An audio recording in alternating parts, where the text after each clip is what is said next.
Are you listening? Good. So now that we have each other's attention, let's begin. Here I am with Tempest Act I Scene 2. I am making progress at making videos regularly, right? Yes, so let's start. Now in the scene we see that Prospero and Miranda, his daughter, are standing on the island and witnessing the shipwreck that is occurring on this ship. Where we were in the scene 1, we were on the ship, and now in the scene 2 we shift back to the island and witness the shipwreck. Now Miranda is a very kind-hearted girl, so she feels bad for the people on the ship. So she knows that her father is the one creating the storm around the ship. So she requests her father to kindly not harm the people on board. That's when her father reassures her that he's not going to harm any life, and that's when he tells her that there are many things she doesn't know. She doesn't understand the situation properly, and for that she has to know the whole story and the story before they came to the island. That's when he tells her the story, and that's when he tells the story to the audience. So now we get to know the background story of Prospero. Now Prospero tells us that he was the rightful Duke of Milan, and he was more interested in reading books and practicing magic and learning magic. So he left the day-to-day work at the kingdom to his brother, whom he trusted very much, and that proved to be a fatal mistake. Now we see that Antonio, who is already working as a duke, he is basically doing all the functions and duties of the duke, but he doesn't have the position as yet.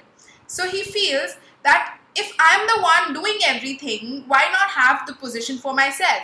So he, with the king of Naples, conspires against Prospero and tries to overthrow him and attain his position as a Duke of Milan.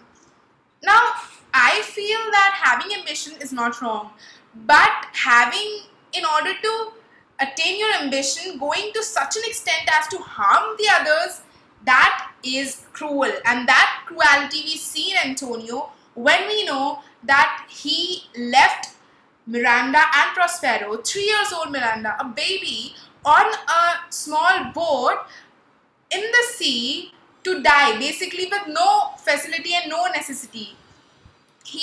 What he is doing here is he's not directly murdering them, but he is leaving them at sea, at the mercy of sea. Now, how will a person survive at sea? Now, everyone is not life of pi. So, now here, whenever we are surrounded with many cruel people, there's always a good guy there who's ready to help out. So, that good person in this scene is Gonzalo, who's the king's counselor, king of Naples' counselor. What he does is, he provides Prospero with necessities, basic food supplies, clothing, and the most important thing, the books that he loved so much and the books due to which this happened to him. Now, I'm not accusing the books of the conspiracy that Antonio planned, but I know, and we should know, that it was due to the lack of Prospero's attentiveness towards his kingdom and his brother that he faced such consequences. So this is the story, that how he landed on the island. Now when he was left at sea with his daughter, they landed on an island. Now Ariel is the spirit that serves Prospero to ultimately attain his freedom from Prospero, because Prospero saved him when he came to the island. Now Ariel is reporting on the condition or the situation of the shipwreck. He says that except royal crew, everyone has been forced to abandon the ship. Passengers have been divided into smaller groups as have been placed on different parts of the island, and the ship with its sleeping crew are safely hidden in the harbor, and the rest of the fleet, thinking that the king has drowned, have sailed back home. So this is the situation of, after Ariel tells him the report, he leaves and Caliban enters. Now who is Caliban? Caliban is the son of the witch Sycorax, who was originally the main owner or main resident of this island before uh, Prospero arrived. Now, she is only mentioned as a name in the whole story. We do not know her except that the fact that she is an evil witch.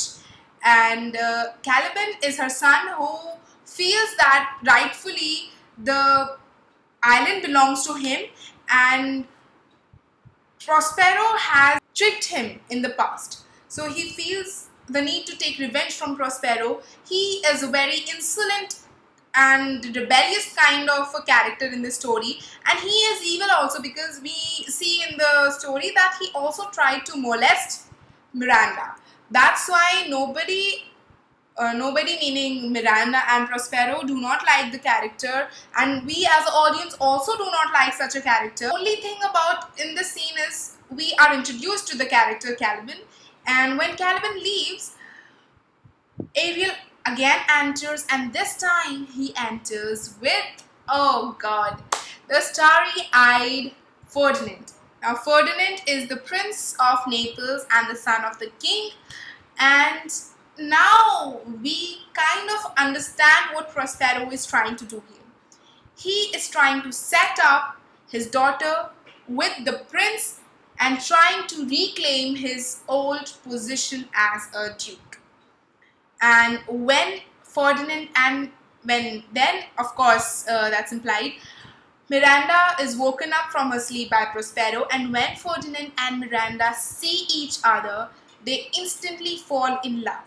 Now, the only logic I can give for Miranda falling in love to the first person she sees is that she has been on the island since she was 3 years old, and the only man she has seen is her father, and she didn't know what other men look like. And this Ferdinand, according to the character, is a young prince, and obviously a quite handsome young prince.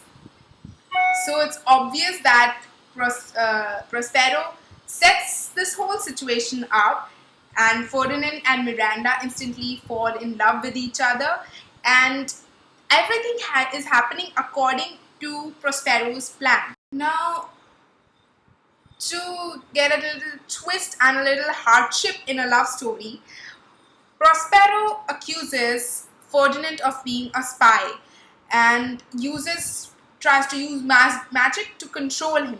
That's when Miranda intervenes and begs him to stop. Now with this, we wrap up the scene, and a few things that I would like to tell you about this scene is the justification which we get for Prospero's character. Now earlier we feel that the character of Prospero is little dominant and cruel. Why? Due to his actions toward the sea, trying to create a tempest around the sea, and his action towards Caliban, his actions toward Ariel not trying to release him, because Ariel is only working for Prospero because he freed him, and Ariel ultimately wants his freedom back from Prospero, who promises to give it to him, but after some time, after his work with Ariel and with the situation is done. So we find a kind of justification for the acts of Prospero. What Prospero here is trying to do is to seek justice and do justice for whatever Antonio and the king of Naples had done to him, had overthrown him of his position, of his kingdom. He is trying to seek justice in order by creating the Tempest and creating this whole setup. Now in this scene we have seen the setting of Prospero. He has set a play basically. Many people believe that Prospero is a character inspired by Shakespeare himself, because in this whole scene, in this whole story, we see that Prospero is the one basically directing the whole play. Whether it'll go this side, who will love who, what will happen to the characters. Constantly, Prospero, while narrating the story of his past, is asking Miranda if she is listening. Now, with this phrase, Prospero's character is also asking the audience whether they are listening or they have fallen asleep, because the writer always knows that people have to be jerked out of their trance, because people stop listening, people get distracted. So this is a way for him to again attract his audience's attention. So now you know why I asked you if you were listening at the beginning of the video, because it was a reference to what Prospero does. That Prospero uses magic of nature that is beneficial and does not cause harm to others. So that's all about this scene, and we get to know the characters of Ariel, who is working towards his freedom, get to know the character of Caliban, who is an insolent brat thinking to take revenge on Prospero, and we get to know the character of Miranda, who is a beautiful princess, kind-hearted, like every girl next door in a movie or a story, very typical. And we get to know the character of Prospero, inspired by Shakespeare himself, who is directing the whole basically revenge story against the people who did him wrong. So that's about for the scene 2 of Act 1.